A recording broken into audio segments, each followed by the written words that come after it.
ce que nous avons employé comme méthode au Nord, nous allons mettre en place les mêmes méthodes ici également. Et c'est dans ce cadre que ce centre a été choisi. Vous savez, dans le temps, on avait déjà commencé à rassembler des éléments ici pour pouvoir faire ce qu'ils voulaient déposer des armes. Mais le processus ayant pris du temps, donc c'est maintenant que nous avons pu, avec le DDR, donner des registres. Les gens se sont enregistrés sur ces registres. Et maintenant, pour ce qui est de la suite, après donc, le cantonnement qui sera ici, le désarmement et la démobilisation, les gens ils ont le choix.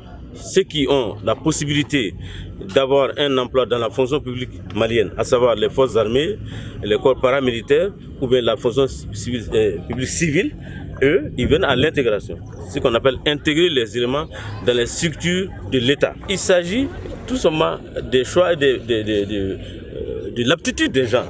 Nous prenons les gens qui viennent et en fonction de leur aptitude, à faire soit les forces armées, soit les corps paramilitaires, soit la fonction publique malienne, parce qu'ils ont des diplômes ou bien ils ont des potentiels qui vont les permettre de faire des études rapidement pour occuper des emplois dans la fonction publique. Le centre aussi, on a le mandat d'avoir les élections 24-80 qui nous permet aussi de prendre le mandat ici, mais il y a aussi la partie malienne qui a voulu que pour les jeunes volontaires qui veulent vraiment être désarmés, démobilisés, réintégrés dans la société et d'autres qui peuvent aussi veulent intégrer l'armée, c'est l'occasion.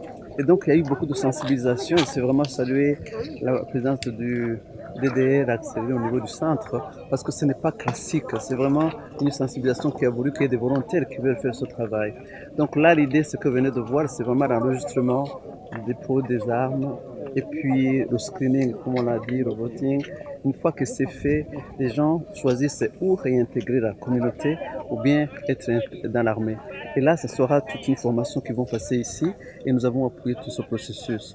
Et puis, il y a aussi des kits que vous avez vus de deux côtés vraiment. Ça, c'est une bonne collaboration que je dois souligner avec le gouvernement qui a mené une partie et notre aussi, le MINUSMA qui a offert la partie à travers les programmes, les fonds que nous disposons qui s'appellent les fonds de réduction de la violence. Et c'est aussi l'occasion de souligner ici que si on a des jeunes comme ça et qu'il y a un engouement pour ça, c'est très bien. Parce que ça empêche à l'extrémisme, à la violence extrême et à être récupéré par les forces négatives. C'est l'occasion vraiment d'appeler tout le monde, tous ces jeunes-là qui viennent, puisque nous avons quand même des fonds. Et ça, c'est aussi l'occasion de souligner le partenariat qui existe entre les Nations Unies et la Banque mondiale, parce que la Banque mondiale va prendre aussi une grande partie de 15 millions de dollars sur la partie réinsertion au niveau de DDR global. Donc là, au centre, c'est quelque chose que nous devons saluer. Et c'est comme ça que nous appelons aussi les communautés à appuyer ces jeunes. Parce que le temps qu'ils sont là ici et le temps d'être réintégrés, il faudra une bonne sensibilisation. Il faudra aussi que quand ils sont insérés dans la communauté, les gens les accueillent et continuent la sensibilisation pour ne pas être portés encore à porter des armes. Quand vous avez entendu parler d'un endroit qui est très difficile, qui s'appelle le Mondoro, c'est là où on avait commencé.